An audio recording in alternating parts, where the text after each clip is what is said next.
अस्सलाम वालेकुम, मैं हूं शाहजेब खानजादा। पाकिस्तान में कोरोना केसेस की मजमूई तादाद 20,884 हो चुकी है, जबकि 476 अमवात हो चुकी हैं। गुज़िश्ता 24 घंटों के दौरान 9,522 टेस्ट किए गए, जिसमें से 698 नए केसेस की तस्दीक हुई है और गुज़िश्ता 24 घंटे में 14 अमवात भी हुई हैं। और पाकिस्तान में अभी कोरोना वायरस का पीक नहीं आया है, मगर माहिरीन और डॉक्टर्स खबरदार कर रहे हैं कि अगर खुदा न ख्वास्ता कोरोना वायरस की वबा फैली तो हालात को कंट्रोल करना मुश्किल हो जाएगा। अस्पतालों में जगह और वेंटिलेटर्स कम पड़ जाएंगे, मगर हुकूमत के मुताबिक अभी हालात ऐसे नहीं हैं। अस्पतालों पर दबाव नहीं है और वेंटिलेटर्स की भी कमी नहीं है, मगर इसके बावजूद गुज़िश्ता रोज कराची में कोरोना वायरस से मुतासरा डॉक्टर फुरकान का इंतकाल हो गया और उनकी अहलिया का दावा है कि उनके शौहर की मौत अस्पतालों में जगह ना मिलने की वजह से हुई है। उनका कहना है कि डॉक्टर फुरकान की तबीयत खराब हुई तो इंडस अस्पताल फोन करके जगह का पूछा तो कहा गया कि जगह नहीं है। आगा खान अस्पताल वालों ने भी जब सुना कि कोरोना का मरीज है तो उन्होंने भी कहा कि जगह नहीं है, जिसके बाद SIUT अस्पताल ले जाया गया, मगर वहां भी जगह नहीं मिली और फिर मुख्तलिफ अस्पतालों में लेकर घूमते रहे, मगर कहीं जगह नहीं मिली। जबकि पाकिस्तान मेडिकल एसोसिएशन के सेक्रेटरी जनरल डॉक्टर कैसर सज्जाद का कहना है कि डॉक्टर फुरकान हाल ही में Karachi institute of heart disease से रिटायर हुए। 4 दिन पहले कोरोना का टेस्ट मुस्बत आने के बाद उन्होंने खुद को घर में आइसोलेशन में रखा हुआ था, मगर दिल की तकलीफ की वजह से उन्हें सांस लेने में तकलीफ हुई तो उन्हें मुख्तलिफ अस्पतालों में ले जाया गया, मगर कहीं पर भी वेंटिलेटर नहीं मिल सका और उनका इंतकाल हो गया। जबकि सिंध हुकूमत का दावा है कि अस्पतालों में वेंटिलेटर्स की कमी नहीं है। वजीर आला सिंध के मुशीर मुर्तज़ा वहाब ने डॉक्टर फुरकान की मौत से मुताल्लिक इल्जामात का जवाब देते हुए दावा किया कि हमें ये बताया गया है कि डॉक्टर फुरकान अस्पताल जाते हुए कतरा रहे थे। SIUT में तमाम वेंटिलेटर्स भरे हुए थे, मगर जब वो ओझा पहुंचे तो बदकिस्मती से उनका इंतकाल हो गया था। सिविल अस्पताल जिना और लियारी जनरल अस्पताल में वेंटिलेटर्स मौजूद हैं। ये देखना होगा कि क्यों उन्हें उन अस्पतालों में नहीं ले जाया गया। तहकीकात होनी चाहिए कि उन अस्पतालों में डॉक्टर साहब को क्यों नहीं ले जाया गया।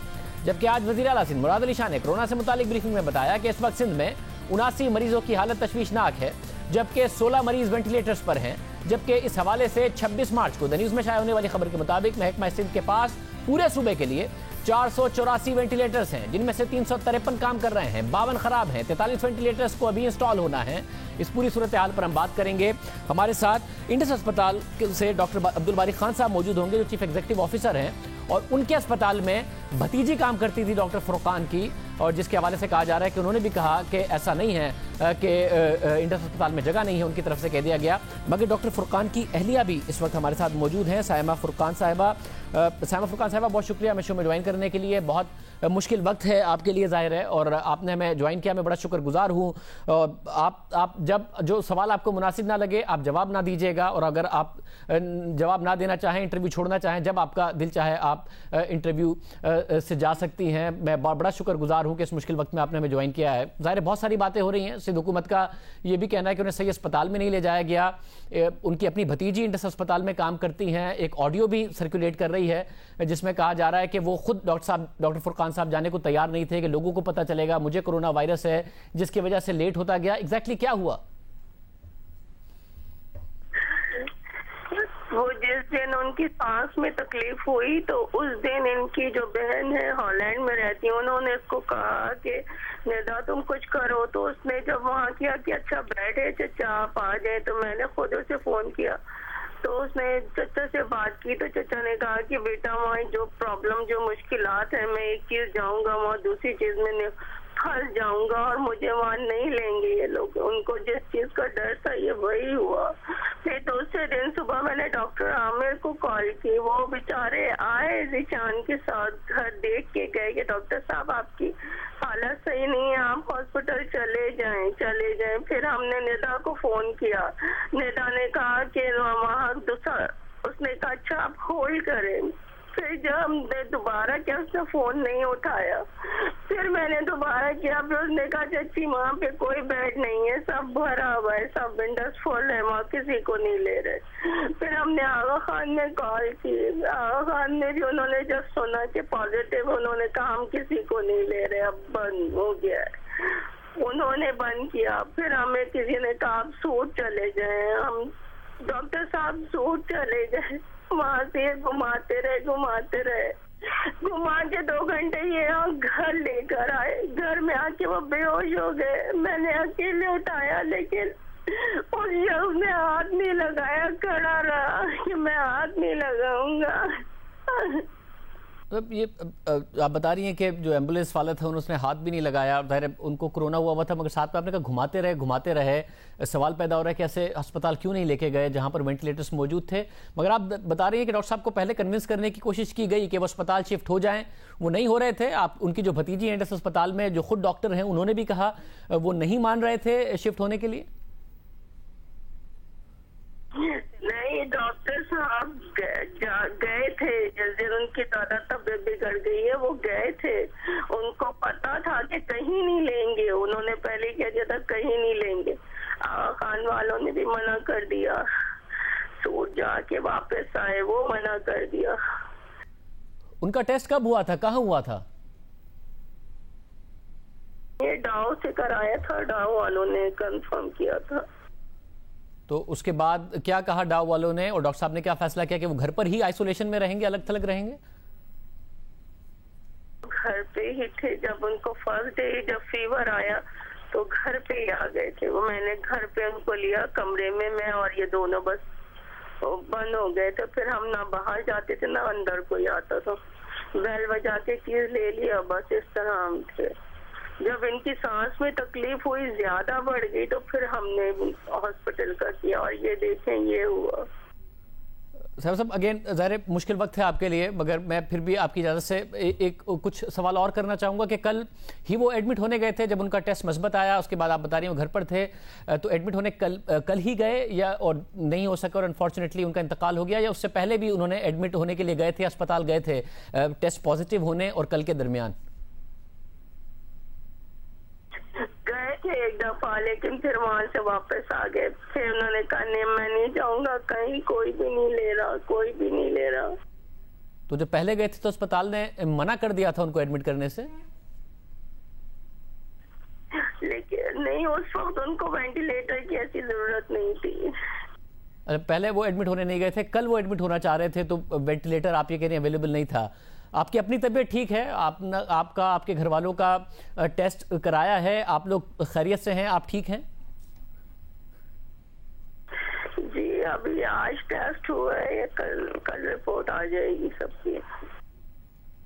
बहुत शुक्रिया। साइमा फुरकान साहिबा हमारे साथ मौजूद थी। बहुत मुश्किल वक्त है उनके लिए, और उनके हस्बैंड के हवाले से जो खबर है वो सारा दिन गर्दिश करती रही है। इंडस अस्पताल के CEO डॉक्टर अब्दुल बारी हमारे साथ मौजूद हैं। बारी साहब बहुत शुक्रिया।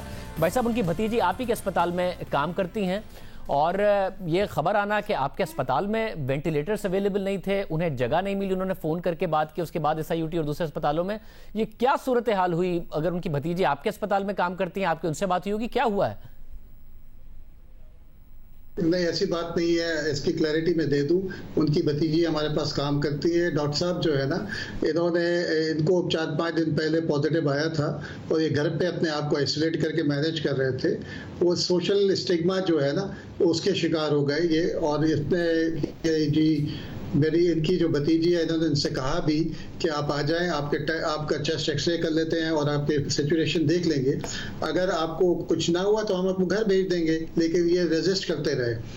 तो फिर उनके बाद एक दिन पहले भी उनसे बात हुई थी, उनकी ब्रीदिंग सही नहीं थी। इन्होंने इनको इंसिस्ट किया, इन्होंने कहा बेटा जो है ना, आपको पता नहीं है, मोहल्ले में पता लग जाएगा, ये हो जाएगा, वो हो जाएगा। इन्होंने काफ़ी कोशिश की, ये नहीं माने। और कल सुबह 10 बजे फिर इनसे बात हुई थी और इनको उन्होंने इंसिस्ट किया कि आए, और वो नहीं माने। उनकी जो बेगम साहबा ने भी उनको कोशिश की, लेकिन वो नहीं माने थे। तो फिर उसके बाद से उनका कॉन्टैक्ट ख़त्म हो गया। और फिर बाद में ये फिर शायद SIUT गए, और SIUT के बाद फिर वहाँ से ये फिर अपने घर चले गए, फिर वहाँ गए जहाँ उनकी जॉब थी, फिर वहाँ से ये वहाँ गए। इस दौरान ना इन्होंने कांटेक्ट किया, जबकि इनको कहा गया था कि क्योंकि हमारी अपनी एक डॉक्टर है, उनके चचा हैं, तो हमको तो डेफिनेटली, और डॉक्टर यहाँ पर इमरजेंसी में भी सबको पता था कि ये आ रहे हैं, और लेकिन इन्होंने शो अप नहीं किया इंडस हॉस्पिटल के अंदर। मगर डॉक्टर साहब, अगर सिर्फ 18 मरीज सिंध में इस वक्त वेंटिलेटर्स पर हैं, ज़ाहिर है वो भी ना हो और ज़्यादा अच्छी बात हो, और तकरीबन 250 के करीब वेंटिलेटर्स मौजूद हैं अगर कोरोना के मरीजों के लिए, जैसा कि दावा किया जाता है, तो फिर सूरत हाल इतनी बुरी तो नहीं है कि वेंटिलेटर्स ना होते, उन्हें किसी भी अस्पताल में एडमिशन ना मिलता, अगर किसी एक अस्पताल में बहुत ज़्यादा वेंटिलेटर्स ऑक्यूपाइड थे सारे के सारे ज़्यादा मरीज होने की वजह से, तो कहीं और ना मिलता? कराची, जी कराची में जैसे 94 वेंटिलेटर्स इस वक्त हैं कोविड के लिए सिर्फ, उसमें से जो है ना इस वक्त 18-20 मरीज जो है ना वो वेंटिलेटर के ऊपर है, बाकी वेंटिलेटर खाली हैं। तो ये जो है ना अनफॉर्चुनेटली डॉक्टर साहब ने इसको अपनी सोशल प्रेशर की वजह से इसको डिले किया और फिर इस पोजीशन में गए कि जहां पर इनको कोई जगह न मिल सकी, और काफ़ी देर हो चुकी थी, और इसके लिए अल्लाह को प्यारे हो गए। हम सबको अफसोस है, हमारी कम्युनिटी के एक डॉक्टर हैं और किसी भी हॉस्पिटल में जाते हैं डॉक्टर होने के नाते से उनको ज़रूर उनको लिया जाता, उनको इंटरटेन किया जाता। कोई भी हॉस्पिटल अगर उसमें जगह ना हो और तो वो नहीं करेगा, तो लेकिन एटलीस्ट जैसे ओजा में भी थिएटर उसमें वेंटिलेटर खाली थे, लेकिन अनफॉर्चुनेटली ओजा पहुंचने से पहले उनकी कज़ा इलाही आ गई थी और वो अल्लाह ताला की तरफ पहुंच गए। जी अच्छा, मगर उनकी भतीजी अगर इंडस अस्पताल में होती हैं, पहले उनकी बात भी हो रही थी और ज़ाहिर जो ऑडियो सामने आई है उसमें अगर वो दुरुस्त है कि वो उनको कन्विंस भी कर रही हैं कि आप एडमिट हो जाएं, तो बाद में एम्बुलेंस उनको सारे दूसरे अस्पतालों में लेकर क्यों घूमती रही? वो डायरेक्ट इंडस अस्पताल ही क्यों नहीं आ गया अगर आपके पास जगह भी थी? देखिए, मेरी उनसे बात हुई थी, उन्होंने कहा कि उसके बाद से मैंने जो सुबह 10 बजे बात हुई उसके बाद मैंने उनको कांटेक्ट करने की कोशिश की कि उनसे पता करूं, उनकी भतीजी से मेरी बात हुई है। उन्होंने कहा मैंने कोशिश की लेकिन उनका फ़ोन बंद आ रहा था, उनसे कांटेक्ट नहीं हुआ। और बाद में मैंने सोशल मीडिया में देखा कुछ वॉइस मैसेजेस थे कि जो इनके किसी दोस्त ने उनको कहा कि SIUT में मेरी बात हो चुकी है, वहाँ बेड खाली है, आप वहाँ पहुँच जाएँ। तो वो बाकी के वो इंडस से मैं इन्होंने कांटेक्ट नहीं किया था। और जब एक जो हॉस्पिटल में काम कर रही होगी और उनकी भतीजी हो और उसने वहाँ पर सब इंतज़ाम किया हुआ हो, तो कैसे उनको मना किया जाएगा कि अब आप यहाँ न लाएं। बहुत शुक्रिया। डॉक्टर बारी हमारे साथ मौजूद थे, सूबाई वजीर सिंध सईद गनी साहब हमारे साथ मौजूद हैं। सईद गनी साहब बहुत शुक्रिया। सईद गनी साहब, ज़ाहिर है बहुत सीरियस और बड़ा ही अनफॉर्चुनेट ये वाक़या है डॉक्टर फुरकान का। सिंध हुकूमत क्या तहकीक कर रही है इस हवाले से, क्योंकि ये समझ में नहीं आ रहा, अगर सिर्फ सिंध में 18 वेंटिलेटर्स हैं जो ऑक्यूपाइड हैं, बाकी वेंटिलेटर्स मौजूद हैं, तो किसी अस्पताल में क्यों नहीं जगह मिली डॉक्टर फुरकान को? शायद एक तो मैं बिल्कुल इत्तेफाक करता हूँ, बड़ा अनफॉर्चुनेट वाकया है और ये नहीं होना चाहिए था, और मैं समझता हूँ कि डॉक्टर साहब की जान बच सकती थी। इसमें कहीं ना कहीं ज़रूर कोई कोताही हुई है, कहीं गलती हुई है। लेकिन एक ऑडियो जो हमने सुनी आज, वो किसी एक टीवी चैनल पे भी चली है और शायद उनकी वाइफ ने एडमिट भी किया कि वो उनके इंतकाल से एक दिन पहले की है, जिसमें इनकी जो भतीजी जिनका आपने जिक्र किया है वो इनको इंसिस्ट कर रही है कि वो हॉस्पिटल आ जाएं। तो डॉक्टर साहब खुद थोड़े से रिलेक्टेंट थे। एक तो ये भी मैं समझता हूँ कि हमें माशरे में लोगों को समझाना चाहिए कि कोरोना का वायरस को इतना बड़ा स्टिग्मा पता नहीं क्यों उसको बना लेते हैं कि जी अगर पता चल जाएगा लोगों को तो शायद सोसाइटी में हमारे लिए कोई मुश्किल हो जाएगी। ये किसी को भी हो सकता है, मुझे हुआ, मैंने तो खुद शेयर किया लोगों से कि मेरे साथ ये प्रॉब्लम है, गवर्नर साहब को हो गया, उन्होंने शेयर किया है, और बहुत सारे लोगों को हुआ है, बरतानिया के वजीर आजम को हो गया। तो ये जो प्रॉब्लम नजर आई है मुझे ये थी कि शायद वो बहुत ज्यादा इस हवाले से सेंसिटिव थे कि अगर लोगों को बाहर पता चलेगा, लोग देखेंगे, तो शायद उनकी फैमिली के लिए कुछ मसले होंगे, और उसकी वजह से वो हॉस्पिटल नहीं जाना चाह रहे थे। जब तबीयत बहुत ज्यादा खराब हुई तब उन्होंने जाने की कोशिश की। फिर ये जो मिसहैंडलिंग हुई है वो आपके सामने, जिसकी वजह से उनकी जान चली गई है। हम इस पे इंक्वायरी कर रहे हैं और शेयर करेंगे ये सबके साथ हम। अच्छा, आप ज़रा इंक्वायरी की जो भी रिपोर्ट है, मगर एक सवाल यहाँ पर यह पैदा हो रहा है कि डॉक्टर साहब लेट हो भी गए थे उनकी ज़ाती वजूहात की वजह से, वो जिस तरीके से सोच रहे थे, तो उसके बावजूद भी सिंध हुकूमत तो दावेदार है कि हम इस मामले को सीरियस लेते हैं और ज़ाहिर है इकदाम भी सबसे पहले आप लोगों ने किए। तो ये एम्बुलेंस वाले को क्यों नहीं पता था कि एग्जैक्टली कहाँ उन्हें लेके जाना चाहिए, कौन सा अस्पताल है, सांस में प्रॉब्लम है, कोरोना का मसला हो सकता है, तो कौन सा अस्पताल है जहां पर वेंटिलेटर अवेलेबल होगा? ये क्यों हुआ कि उनको लेकर घूमते रहे और जहां गए वहां पर वेंटिलेटर्स मौजूद नहीं थे? ये सारी की सारी कोऑर्डिनेशन क्यों नहीं थी कि पता हो कि अगर कोरोना का मरीज है तो एम्बुलेंस वाले को कहां लेके जाना है अगर उनकी हालत इतनी सेंसिटिव हो रही थी? मैं इससे बिल्कुल देखें इत्तेफाक करता हूं, जो मैंने कहा ना कि मिसहैंडलिंग हुई है। वेंटिलेटर्स ना होने वाली तो बात ही गलत है। ये पॉसिबिलिटी है कि किसी एक हॉस्पिटल में जितने वेंटिलेटर्स हो वो ऑक्यूपाई हो, वहां अवेलेबल ना हो, लेकिन ये कहना कि किसी हॉस्पिटल में नहीं थे, ये बात बिल्कुल गलत है। वेंटिलेटर्स बिल्कुल मौजूद थे, आज भी मौजूद हैं।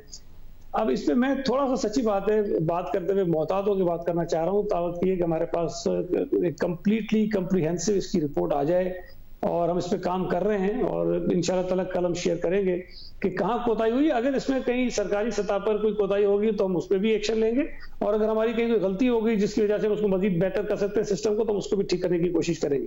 अच्छा, एक और सवाल ये पैदा हो रहा है कि आपकी तरफ से ज़ाहिर बार बार कहा जाता है कि बहुत जो सिचुएशन है वो इस वक्त संजीदा है, मामला बहुत ख़राब हो रहा है, अस्पतालों में इस वक्त कैपेसिटी के मसले आ सकते हैं, मगर अगर सिर्फ 18 वेंटिलेटर्स इस वक्त ऑक्यूपाइड हैं कोरोना के मरीजों से, तो आपके पास जगह तो है, अभी कैपेसिटी तो मौजूद है। ज़ाहिर है 18 भी ना हो तो और ज़्यादा अच्छी बात है, मगर ऐसा नहीं है कि बुरी तरीके से इस वक्त सूरत हाल है, वेंटिलेटर्स भी फारिग नहीं है। आप जितनी सिचुएशन ख़राब बताते हैं उतनी सिचुएशन क्या ख़राब नहीं है इस वक्त सिंध में?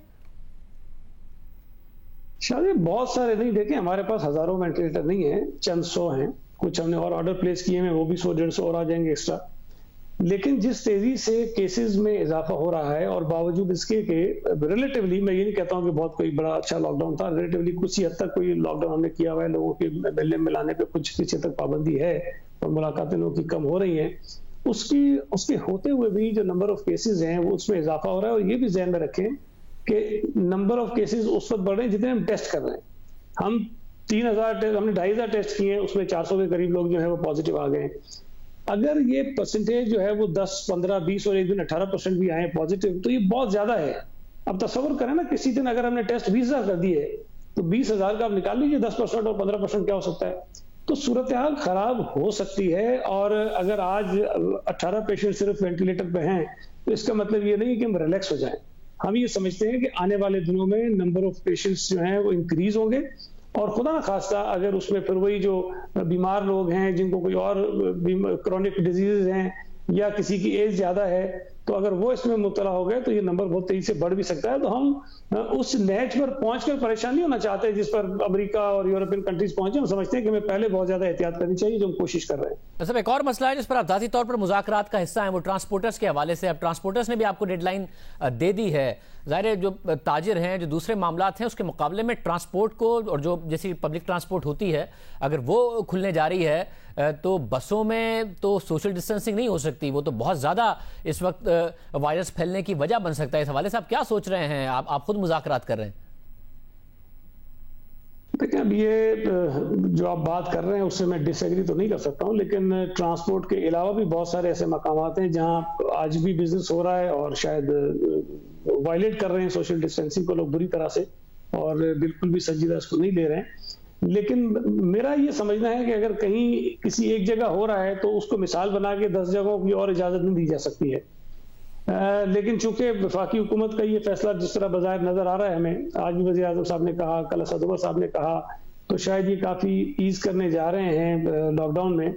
तो हमारे पास भी कोई ये ऑप्शन तो नहीं रहेगा कि पूरे मुल्क में कारोबार करने की इजाज़त हो और सूबा सिंध हम लोगों को ना करने दें।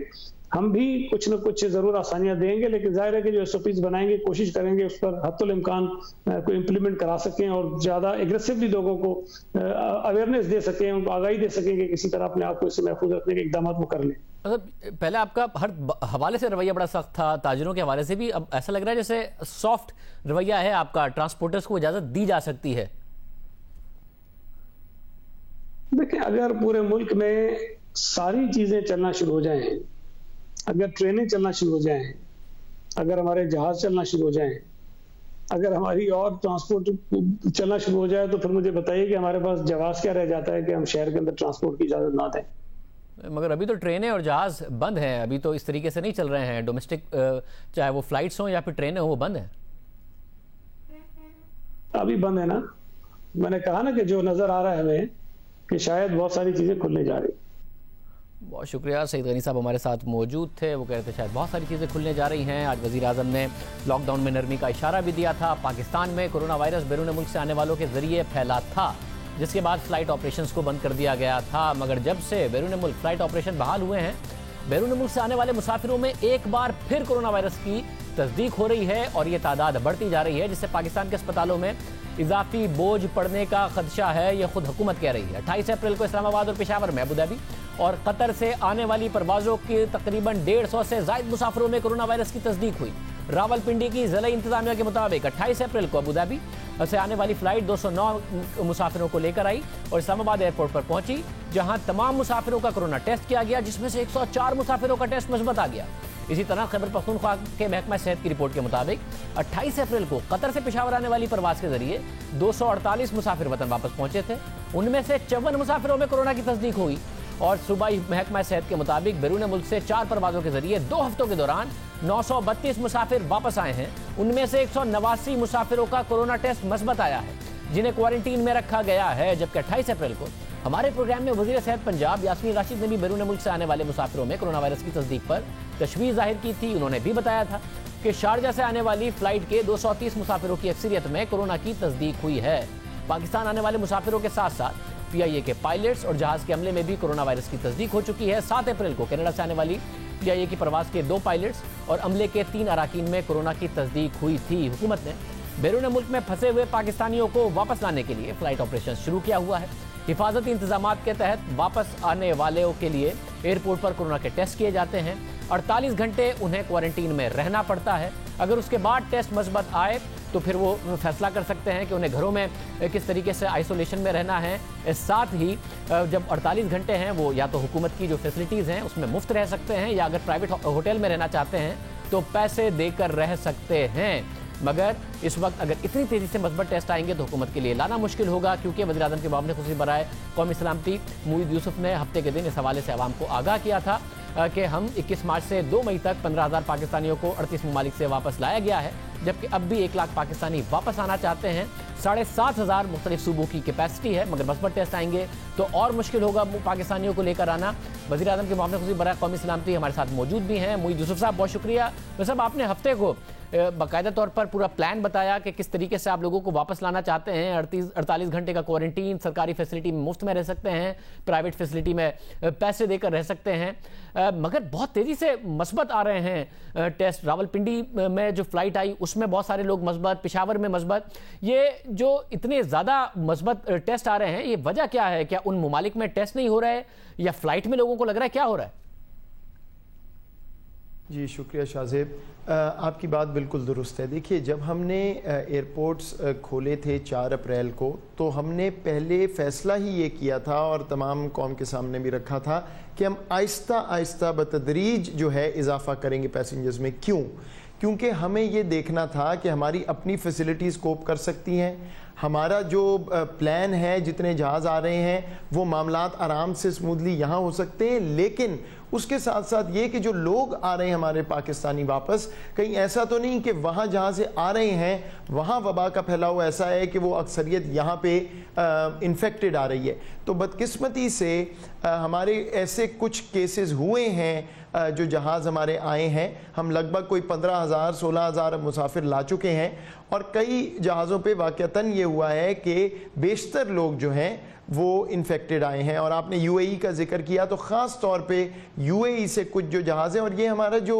मज़दूर तबका है वो अब उसका यही ख्याल किया जा रहा है कि वो वहाँ पे लेबर कैंप्स में होते हैं, इकट्ठे रहते हैं, एक कमरे में कंजेस्टेड इन्वायरमेंट होती है, तो वो एक को लग गया तो वो खुदा न खास्ता फिर वो उस तरह सारों को स्प्रेड हो जाता है। तो अब हमने ये UAE की हुकूमत से भी बात की है, फॉर्मली भी ये टेकअप किया है, क्योंकि अगर हमारे पास इस तरह पॉजिटिव केसेस आते रहें तो फिर जाहिर बात है सूबों की जो कैपेसिटी है करंतना की, आइसोलेशन की, अस्पतालों की, वो भी फिर प्रेशर में आ जाती है और फिर हमें अपने नंबर कम करने पड़ते हैं जो मुसाफिर हम बाहर से लाते हैं। तो जैसे आप जानते हैं कि ये हमें वज़ीर आज़म साहब की भी ताकीद है और पॉलिसी का मंतक ही ये है कि जितने पाकिस्तानी हम जितनी जल्दी ला सकें, उनका हक है वापस आना, वो हम लाएं। लेकिन जब ऐसे वाक़यात होते हैं, ऐसा डेटा हमारे सामने आता है, क्योंकि हमने फैसला करना है शाहजेब कि ज़्यादा से ज़्यादा लोग आए महफूज तरीके से। तो अगर पब्लिक हेल्थ वाला इशू जो है वो आड़े आएगा तो फिर जाहिर बात है हमें नंबर कम करना पड़ेगा। और ये बदकिस्मती से पिछले हफ्ते में काफ़ी केसेस ऐसे निकले हैं। साहब, ज़ाहिर है आपने कहा कि 7,500 की तकरीबन सूबों की कैपेसिटी है। अगर मुस्बत टेस्ट आएंगे, ज़्यादा लोगों को फैसिलिटीज़ देनी पड़ेंगी तो वापस लाना मुश्किल हो जाएगा। मगर ये मैं फिर जानना चाह रहा हूं कि ये वहां पर क्या टेस्ट नहीं हो रहे जिन ममालिक से ये आ रहे हैं, चाहे अरब ममालिक हों या दूसरे ममालिक हों, या फिर लोगों को जहाज में से ही जैसी फुटेजेस सामने आई दरमियान में लग रहा था कि जहाज में भी वाज़े तौर पर सोशल डिस्टेंसिंग का नहीं ख्याल रखा गया? क्या लोगों को जहाज में बैठ के तो नहीं लग रहा, क्योंकि लोग बहुत ज्यादा डर गए हैं, हमसे भी बहुत ज्यादा लोग राब्ता कर रहे हैं कि भाई हम कैसे ट्रैवल करें अगर सही तौर पर जहाज में डिस्टेंस को नहीं मेंटेन किया जा रहा? अच्छा, एक तो मैं ये वाजे कर दूं कि कम से कम अभी तक जो हमारे पास डेटा है, जो हमारे हेल्थ एक्सपर्ट्स हमें बता रहे हैं, तो ये ऐसा नहीं है कि लोग जहाज़ में बैठते हैं और सारों को जहाज़ में लग जाता है। ये पहले से पॉजिटिव होते हैं, लेकिन अब आपको मालूम है कि जो स्ट्रेन्स हैं कुछ वायरस के, हमारे बहुत से लोग एसिम्प्टोमेटिक हैं, यानी उनको बुखार, नज़ला, ज़ुकाम, खांसी, जो पहले बात होती थी खांसी होगी, शॉर्टनेस ऑफ ब्रेथ होगी, सांस चढ़ जाएगा, वो नहीं हो रहा। इसलिए ये बज़ाहिर लोग बिल्कुल ठीक होते हैं। जहाँ तक आपकी बात है टेस्टिंग की, आपको याद होगा जब हमने ये 17-18 मार्च को गालिबन पहली शिक ये लगाई थी एयर स्पेस बंद करने से पहले कि लोग बाहर से टेस्ट करा के आएँ। प्रॉब्लम ये है कि बाहर के ममालिक जो हैं वो PCR टेस्ट, जो टेस्ट सबसे मौजू हैं जो हम कर रहे हैं यहाँ पे पाकिस्तान में, वो इस क्वांटिटी में मौजूद नहीं है या इतनी फ्रीली अवेलेबल नहीं है कि बाहर वाले मुल्क जो हैं वो हमारे पैसेंजर्स पे वो करने को तैयार हों। वो अपने लोगों के लिए, जिस तरह हमें यहाँ बहुत रुकावट है, तो हमने भी बहुत सोच समझ के टेस्ट करने हैं, और यही एक वजह है कि हम 7,500 से ऊपर बहुत ज़्यादा नहीं जा सकते, बाकी करंतना वगैरह का मसला है। तो वो टेस्ट तो बड़ा मुश्किल है कि कोई मुल्क माने कि तमाम पैसेंजर्स के वो करेंगे। ये दूसरी तरह के टेस्ट हैं, एक एंटीजन टेस्ट कहलाता है, और तरह के टेस्ट हैं जो वो ब्लड टेस्ट करने को तैयार हैं, लेकिन वो हमारे हेल्थ एक्सपर्ट्स की राय में वो टेस्ट जो हैं उनका उस तरह का फायदा या एक्यूरेसी प्रेडिक्शन की नहीं है, इसलिए वो उसको मानने को तैयार नहीं है। और PCR टेस्ट इस तरह नहीं है इस वक्त दुनिया में अवेलेबल कि वो तमाम मुसाफिरों का कोई करने को तैयार हो जाए। तो ये हमारा हैंडीकैप है। कोशिश तो हम कर रहे हैं, लेकिन इसीलिए जो आता है उसका टेस्ट हम यहाँ पे करते हैं, क्योंकि हम बाहर वाले ममालिक पे इन्हिसार नहीं कर पा रहे इस चीज के लिए। अच्छा, मैं और आपके पास ज़ाहिर पूरा डेटा होगा, मुझे एक और बात बताइएगा। मईशत के हवाले से बड़ी अहम बात है कि सारी दुनिया से जो पाकिस्तानी वापस आ रहे हैं उसमें अरब ममालिक का जो आपने डेटा शेयर किया, मुत्तहिदा अरब अमारात, सऊदी अरब, कतर, हज़ारों की तादाद में पाकिस्तानी वापस आ रहे हैं।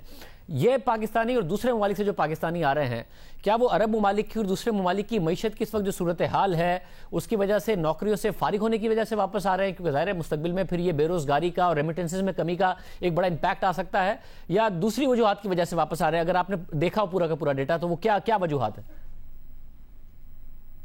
अच्छा, इस पे मैं आपको थोड़ी सी तफरीक कर दूं, और इस पे बहुत काम हो रहा है। हमारे ओवरसीज़ मिनिस्ट्री जो है, फॉरेन ऑफिस बहुत काम कर रही है। ज़ाहिरी बात है बहुत बड़ा इशू हमारे लिए रेमिटेंसेस का। ये जो लोग वापस आ रहे हैं, गल्फ़ के अलावा जो लोग वापस आ रहे हैं वहाँ से, तो ये ले ऑफ और नौकरियों वाला मामला बहुत कम है। ये असल मसला है ही खलीजी ममालिक में। और वहाँ भी मैं आपको बताऊँ कि जो ले ऑफ हो गई, यानी जिनकी नौकरियाँ ख़त्म हो गई, वो मिकदार ये 70,000 नहीं है, वो भी काफ़ी मिकदार है, कुछ हज़ार वो लोग हैं बदकिस्मती से। लेकिन और ऐसे लोग हैं जिनकी नौकरियाँ सस्पेंड कर दी गई हैं, या उनको पेड लीव दे दी गई है, या उनको अनपेड कहा गया है कि आप वापस चले जाएं और कुछ माह बाद आपको बुला लेंगे। तो ये मुख्तलिफ कैटेगरीज हैं इसके अंदर। लेकिन जो लेड ऑफ की कैटेगरी है वो भी बदकिस्मती से चंद हज़ार है UAE में, कुछ नंबर है सऊदी अरेबिया में, बहुत कम है उससे, कुछ नंबर है कतर में, बहुत कम है उससे। लेकिन ये भी इसमें बदतदरीज इजाफा होगा अगर खलीजी ममालिक की जो मईशत है वो ज़ाहिरी बात है एक रुकी हुई है, स्टैंड स्टिल पे है। लेकिन ओवरऑल हमारे जो लोग ज़्यादातर आ रहे हैं वो हैं जिनको या छुट्टी दी गई या फोर्स्ड लीव दी गई, और उनको ज़ाहिरी बात है वो भी मजदूर तबका है, वहाँ रह के बगैर तनख्वाह के कुछ नहीं कर सकता। लेकिन ये मसला है कि ये तमाम वो लोग हैं जो रेमिटेंसेस देते हैं, और इस पर इसीलिए बहुत काम भी हो रहा है, दूसरे ममालिक से बात भी हो रही है कि हमारी जितने मजदूर तबके की नौकरियाँ बच सकें वो बचें। और एक और कैटेगरी इसमें वो है कि सर्दियों के मौसम में खलीजी ममालिक में वैसे ही मेंटेनेंस के लिए शॉर्ट टर्म कॉन्ट्रैक्ट्स पे लोग जाते हैं। जब उनकी इंडस्ट्री ज़रा स्लो होती है, वो अपनी मेंटेनेंस वगैरह करते हैं, तो हमारे बहुत से लोग 3, 4, 5 महीने के कॉन्ट्रैक्ट पे जाते हैं। तो इसमें कुछ वो लोग भी हैं जिनकी नौकरियां वैसे ही ख़त्म हो रही थी और वो वापस आ रहे हैं। बहुत शुक्रिया, अबू यूसुफ साहब हमारे साथ मौजूद थे। प्रोग्राम में एक ब्रेक शामिल करते हैं, मज़ीद आपको बात करेंगे ब्रेक के बाद।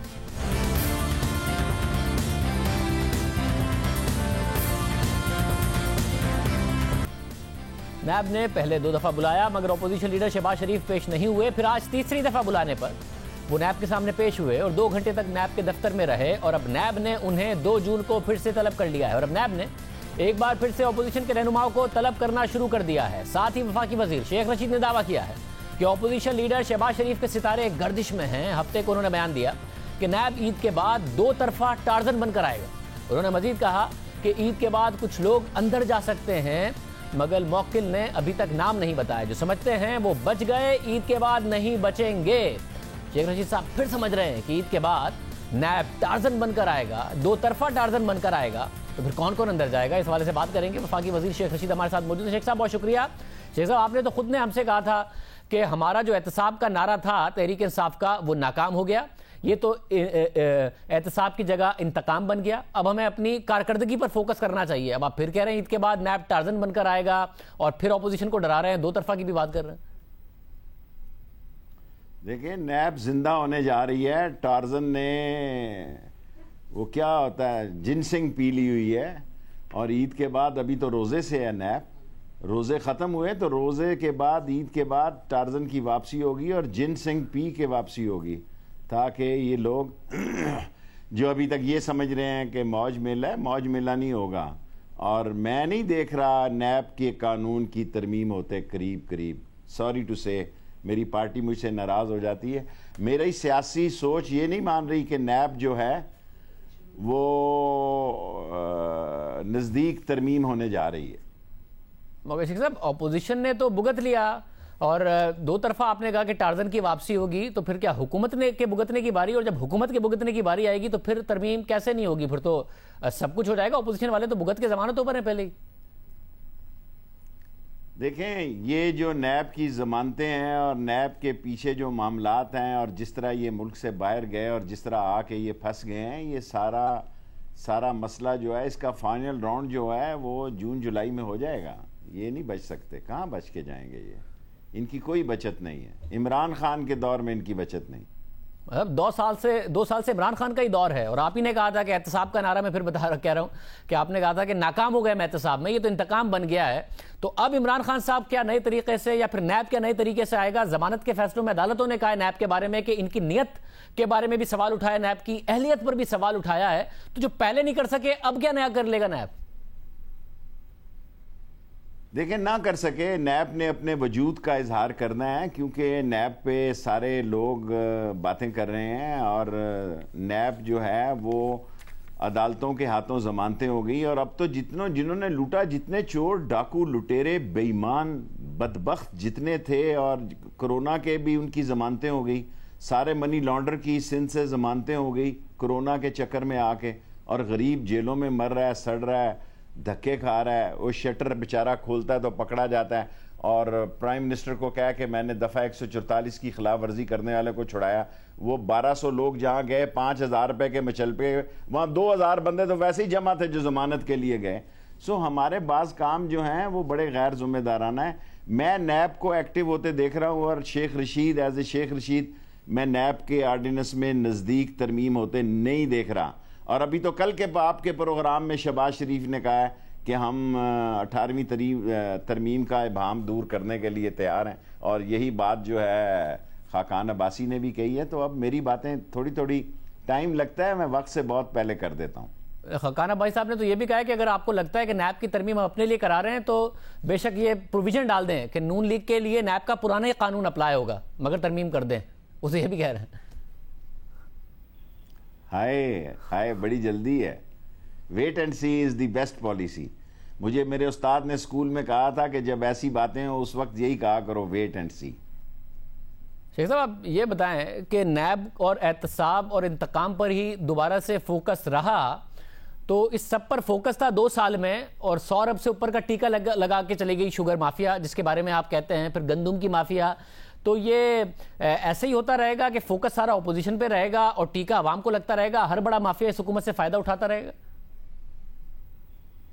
देखें, इस दफ़ा हमारी बचत नहीं है। इमरान खान ने, देखें तारीखी, अगर इमरान खान जब नए इलेक्शन में हमने नए वोट लेने जाने हैं, अगर एक अपनी हुकूमत को अगला टेन्योर लगाना है, तो ये सारी बातें हमें सुनाई जाएंगी कि हमने कहा है कि NRO करना गद्दारी होगी और चोरों और लुटेरों को छोड़ना गद्दारी होगी। मैं इमरान खान को जो हुक्मरानी के दौरान देख रहा हूँ, मैं तो इस वक्त आज के दिन तक मैं नहीं देख रहा कि चीनी वाले और फ्लोरिंग वाले या कर्जों वाले बच जाएंगे। आईपीपी के बारे में मुझे रिजर्वेशन है, सॉरी। मगर दूसरों के बारे में आपको क्यों लगता है कि नहीं बचेंगे? जो आईपीपी वाले हैं उसमें भी कॉन्फ्लिक्ट ऑफ इंटरेस्ट वाले लोग खान साहब के साथ मौजूद हैं। जो शुगर के हवाले से आपने खुद ने कहा था कि खान साहब ने फील्डिंग ही बदली है, क्या कर लिया खुसरो बख्तियार साहब के हवाले से, उनके भाई के हवाले से कुछ भी नहीं हुआ, किसी को साइडलाइन तक नहीं किया, इंपॉर्टेंट पोर्टफोलियो दे दिए। तो आप इतने जो पॉजिटिव होते हैं, आज तक क्या क्या है, किसके खिलाफ कार्रवाई की है खान साहब ने एग्जैक्टली? देखें, हुकूमत बची हुई है, कौन उसको क्या थ्रेट है मुझे बताएं, क्या थ्रेट है उसकी हुकूमत को? मीडिया सारे खेल रहे हैं और मीडिया में सबसे मैं बेस्ट प्लेयर हूं।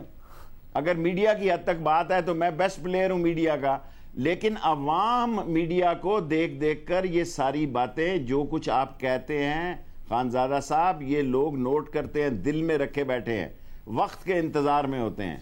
जब भी लोगों को वक्त मिला तो ये सारी बातें उनको अजबर याद हैं जो आप उनको बार बार याद करा रहे हैं। शेख साहब, जब मीडिया याद कराता था तो खान साहब मीडिया कोई माफिया कह देते थे। अब ज़ाहिर अचानक एक शिफ्ट आई है, शिबली फराज साहब आए हैं, आसिम बाजवा साहब आए हैं, ये क्या इस बात की निशानी है कि खान साहब को एहसास हुआ है कि मीडिया से लड़ना नहीं है, मीडिया पर अपना बयानिया बताना है? आप तो वैसे ही कहते थे कि भाई मीडिया से लड़ क्यों रहे हैं, मीडिया अगर कोई बात बता रहा है तो उस पर फोकस करें। क्या फाइनली एहसास हुआ है खान साहब को? मेरा ख्याल है मीडिया से लड़के कुछ हासिल नहीं हुआ, और अगर हमें ये समझ आ गई है कि इनसे बना के रखनी है तो अक्ल और दानिश को अप्रिशिएट करना चाहिए। एक अच्छा आदमी उन्होंने इंफॉर्मेशन में भेजा है, स्क्रीन का आदमी भी ठीक रखा है और स्क्रीन के पीछे चिलमन के पीछे वाला आदमी भी ठीक रखा है। तो मेरा ख्याल है मामला ठीक हो जाएंगे, होने चाहिए। ये हुकूमत की ज़रूरत है। अब कोई जलसा नहीं कर रहा, जुलूस नहीं कर रहा। सब पार्टियां शाम को मीडिया पे खेल रही हैं, सब पार्टियां अपना बयानिया मीडिया पे पेश कर रही हैं। तो ये अच्छी बात है कि मीडिया से झगड़ा ना किया जाए, जायज़ बात को वो पेश करें। अगर मैं एक बात कहता हूं तो कल इसकी रिबटल में कोई आता है तो उसका हक है। हम शेख रशीद में बर्दाश्त होनी चाहिए कि उसका जो जवाब आ रहा है उसको भी सुने, ना कि मीडिया से लड़ाई झगड़ा कर दे। ये तो अच्छी बात नहीं है। और शेख साहब, जो ईद के बाद टार्जन की वापसी है, आप कह रहे हैं दो तरफा होगी। अब तक तो टार्जन पर यह इल्जाम लगता रहा है कि हुकूमत और नैब का गठजोड़ है, तो बाद में भी ये इल्जाम लगा करेगा या वाकई कोई, क्योंकि वो हवाओं के रुख बदलने वाली बात की थी, फिर वो वापस ले लिया था एक हफ्ते के अंदर अंदर बयान, पता नहीं कौन सा दबाव आया था, या कोई गठजोड़ वाला इल्जाम ही लगता रहेगा या कुछ बदलेगा? देखें, हर बात से इमरान खान ऐसे निकलता है कि उसको मजीद सपोर्ट हो जाती है। चीनी के केस में भी लोगों ने उसे अप्रिशिएट किया है कि सही कर रहा है। आईपीपी में भी उसने अप्रिशिएट किया लोगों ने कि बिजली सस्ती होगी। देखें ना, 4-6 रुपए 5 रुपए बिजली वाले इंतजार में बैठे हैं नए इंस्टॉलेशन के लिए, नए बिजली घर लगाने के लिए, और ये 20-22 वाले हमारे अंदर घुसे हुए हैं, निकलने का नाम ही नहीं लेते। सो हमें अब उस तरफ जाना है कि क्योंकि कोरोना के बाद सारी दुनिया का वर्ल्ड ऑर्डर बदलने जा रहा है और पाकिस्तान में भी कोरोना के बाद की सियासत मुख्तलिफ होने जा रही है। तो आपने कहा हर चीज़ पॉजिटिव बन जाती है खान साहब के लिए। आपने बहुत सारी हुकूमतें देखी हैं, जब अच्छा वक्त चल रहा होता है, आपको लगता है कभी नहीं आएगा कि अवाम ये भी पूछेंगे कि भाई आप इतने इल्ज़ाम लगाते हैं, पैसे कितने वापस आए, जितनी रिपोर्ट्स आई थी उस पर आपने अमल दरामद कितना किया? ये सब पॉजिटिव ही होता रहेगा कि जी हम रिपोर्ट्स पहली दफ़ा ले आए, हमने ये पहली दफ़ा कर दिया, कुछ कार्रवाई नहीं होगी, पैसे वापस नहीं आएंगे, अवाम नहीं पूछेंगे कितनों को सजाई हुई, कितने पैसे वापस आए? देखें, जो 96 में भी इलेक्शन हुए इसी बात पे हुए कि ये सब नादहिंदा हैं। शहबाज शरीफ के बाहर फ्लैट हैं, नवाज शरीफ के फ्लैट हैं, आसफ जरदारी के सरे महल हैं। इसके बावजूद कोर्टों से वो इजाजत दे के लड़े और उन्होंने, नवाज शरीफ ने 2 से हुकूमत बनाई 96 में। और ये अब सूरत हाल जो है आवाम के ज़हन में घुसी हुई है, लेकिन Imran Khan is the only man कि वो इनको नकेल डाल के निकाल सकता है। अगर Imran Khan is the last hope, अगर वो भी इन चोरों, लुटेरों और डाकुओं को इनका कुछ नहीं कर सकता, फिर अल्लाह जाने कौन बशर है। शेख साहब, लॉकडाउन के हवाले से बताइएगा। खान साहब कभी लॉकडाउन को डिफेंड करते हैं, कभी फिर कहते हैं अशराफिया ने लॉकडाउन करा दिया। ये किसने लॉकडाउन करा दिया? देखें, चारों सूबों ने जब कर दिया तो हमने भी कर दिया। अब जो सूरत हाल है इस लॉकडाउन से, कहाँ है जी लॉकडाउन, मुझे बताएं, भेजें जियो के नुमाइंदे को मेरे साथ। अभी मैं इस कैमरा मैन को लेके जाता हूँ। कोरोना के असरात हैं, मैं हल्के में होता हूँ, मैं वो वाहिद वजीर हूँ जो रोज़ हल्के में होता हूँ, और रोज़ हल्के में होता हूँ। आवाम की हालत अच्छी नहीं है, मैं आवाम की आंखों में वो मोहब्बत नहीं देख रहा जो पहले देखता था। मैं आवाम की मोहब्बत और वो जो कशिश मेरे लिए थी उसमें कमी आई हुई है। उसकी बुनियादी वजह यह है कि हम लोगों को ऑन बोर्ड नहीं कर सके, क्योंकि जिनको कोरोना हुआ है वो ऐसी ना मूजी बीमारी है कि उसकी तन्हाई है, बीमारी तन्हाई की, अस्पताल तन्हाई का, जनाजा तन्हाई का, रिश्तेदार कोई नहीं पूछने वाला। ये सारा कोरोना जो है मीडिया ने इसमें तारीखी रोल अदा किया है, लेकिन कॉमन मैन जो है वो मरने के लिए तैयार है, लेकिन वो इस सूरत हाल को कबूल करने के लिए तैयार नहीं है। तो आप भी समझते हैं कि लॉकडाउन खत्म करें, ये सब चीजें, ट्रेनें, ट्रांसपोर्ट सब खोल दी जाएं, बेहतर है? मेरी ट्रेनें तो खोलें, मैं 5 अरब रुपए का महीने का नुकसान कर रहा हूं, आगे डिफॉल्ट बड़ी मुश्किल से डेफिसिट खत्म किया है 6 बिलियन रुपीस। मेरे पास तो जून के बाद तनख्वाह के पैसे नहीं है। मैंने तो आज भी असद उमर को कहा, प्राइम मिनिस्टर को 2 दफा मैंने खुद मिलकर कहा जी कि मेरी 10 तारीख को आप ट्रेनें खोलें, हम 142 नहीं चलाएंगे, हम इंशाअल्लाह ताला जिस वक्त इमरान खान इजाजत देगा तो हम 32 ट्रेनें चला देंगे, ताकि लोगों में इस कदर मायूसी फैली हुई है जिसका कि हम इस्लामाबाद वालों को अंदाजा नहीं है। मतलब तो लॉकडाउन की वजीर आजम रिस्पॉन्सिबिलिटी अशराफिया पे डाल देते हैं, ट्रेनें तो आपने बताया था कि उन्होंने खुद ने बंद की हैं, ये जिम्मेदारी फिर किस पे डाली जब आपने कहा खोले? खान साहब इतने भोले नहीं है, सबको साथ लेकर चलते हैं। खान साहब की हुकूमत वो वाहिद हुकूमत है जो सब की आरा के साथ चल रही है। बज़ाहिर वो बयान दे देते हैं, बाद में वो बयान ऊपर नीचे हो जाता है, लेकिन मैं 2 दफ़ा सिर्फ ट्रेनें खुलाने के लिए उनसे मिल चुका हूँ। उन्होंने कहा कि 9 मई को इनकी आखिरी एक मीटिंग है, उसमें हम इंशाअल्लाह फैसला करेंगे। नहीं करेंगे तो फिर मजदूरों की तनख्वाहें तो देनी पड़ेंगी ना जी, वो तो नहीं मैं दे सकता। आप कह रहे हैं खान साहब विकेट की दोनों तरफ खेलते हैं, जब उन्हें लगता है तो लॉकडाउन के हक में बयान दे देते हैं, जब प्रेशर आता है तो लॉकडाउन के मुखालिफ बयान दे देते हैं। मेरे ख्याल में खान साहब वक्त की मसलियत और हालात और वाक़यात को बेहतर समझते हैं और उन्होंने 2 साल में बहुत लर्न किया है। सो वो ऐसी शॉट नहीं खेलते कि स्लिप में कैच हो जाए, वो सेफ शॉट खेलते हैं कि सीधा छक्का लगे। बहुत शुक्रिया, शेख रशीद अहमद साहब हमारे साथ मौजूद थे। एक और अहम खबर उस पर बात करेंगे एक ब्रेक के बाद।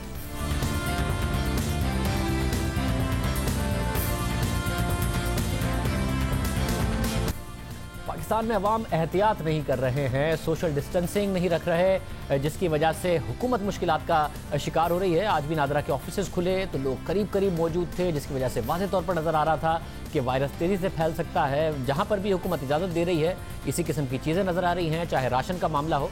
हालांकि आपको पता होना चाहिए, अगर आप फासला रखें और साथ में मास्क पहने तो बहुत ज़्यादा फ़र्क पड़ता है वायरस के एक इंसान से दूसरे इंसान की में मुंतकली में। तो अगर वो खांसें या फिर छींकें तो कितना फ़र्क पड़ेगा, इस हवाले से वाज़ेह तौर पर तहकीक हुई है कि आप अगर फासले पर ना हो तो क्या होगा, फासले पर हो, मास्क पहना हो तो क्या होगा, और अगर दोनों काम नहीं करेंगे तो क्या होगा। इस हवाले से फ्लोरिडा यूनिवर्सिटी में बाकायदा तहकीक हुई, CNN पर यह रिपोर्ट आई, देखिए। Heavy cough, 3, 2, 1. Inside this lab at Florida Atlantic University, Florida university की इस लैब में 2 इंजीनियरिंग प्रोफेसर्स खांसी की शिद्दत को नाप रहे हैं। एक डमी का इस्तेमाल करते हुए उसके मुंह को ग्लिसरीन और पानी से भर दिया गया है और फिर एक पंप के जरिए डमी को खांसते हुए दिखाया गया है। उसके बाद देखा गया कि खांसी के छोटे कतरे कितनी दूर तक जा सकते हैं। ये हवा में भर जाते हैं, जिनको हरे रंग की लेजर लाइट से देखा जा सकता है। आप देख सकते हैं कि ये कितनी जल्दी फैल रहे हैं। खांसी के बाद निकलने वाले ये जर्रात फौरन 3 फीट तक फैल गए और 5 सेकंड के अंदर 6 फीट तक जा चुके थे और फिर 10 सेकंड में 9 फीट तक। ये बात याद रखें कि 9 फीट बताई गई गाइडलाइन से भी 3 फीट ज्यादा है। ये छोटे कतरे हवा ही में रहे और आगे भी बढ़ते रहे और 30 से 40 सेकंड में मजीद 3 फीट आगे पहुंच गए, यानी 12 फीट तक। ये टेस्ट बार बार किया गया और हर बार ये जरा 6 फीट से आगे गए। ये कब तक 9 फीट और 12 फीट तक हवा में रहेंगे? So at 9 feet, 9 फीट तक ये 2 से 3 मिनट तक हवा में रह सकते हैं, मगर उस वक्त तक ये कतरे इतने ताकतवर नहीं होते जितने 6 फीट तक होते हैं। the professors say the droplets. Professor कहते हैं ये ज़रात जितना आगे सफर करते हैं उनका गाढ़ापन कम होता रहता है, मगर फिर भी हवा में रहते हैं और बीमारी के फैलाव का सबब बन सकते हैं। अब ये देखें, एक डमी को आम सा मास्क भी पहना दिया गया, फिर भी जर्रे मास्क के साइड से बाहर निकल गए, मगर बहुत ज्यादा आगे नहीं गए जब आपने मास्क नहीं पहना होता तो आपको कोहनी की तरफ मुंह करके खांसना होता है। अगर आप हाथों में खांसेंगे तो देखें क्या होता है। लाइट्स बंद कर दें। मैंने डमी के मुंह पर अपना हाथ रख दिया है। आप देख सकते हैं ये जर्रात हर तरफ फैल गए। इन्होंने ज्यादा सफर नहीं किया मगर फैल हर तरफ गए और ये हवा में मौलक रह सकते हैं 3 मिनट तक। खांसी की शिद्दत से भी फर्क पड़ता है। तो हमने एक निस्बतन हल्की खांसी के साथ टेस्ट किया। ये बहुत ज्यादा आगे सफर नहीं कर सके, तकरीबन 3 फीट तक। मगर सवाल अब भी बरकरार है, ज्यादा करीब कितना करीब होता है? आपके ख्याल से समाजी फासले के लिए 6 फीट का फासला काफी है? 6 feet is the minimum. कम से कम 6 फीट तो रखना ही चाहिए। मगर इससे ज्यादा फासला बेहतर है। जी बिल्कुल। फासला रखिए, मास्क पहनिए, एहतियात कीजिए अपने लिए, अपने घर वालों की। इजाज़त दीजिए। अल्लाह।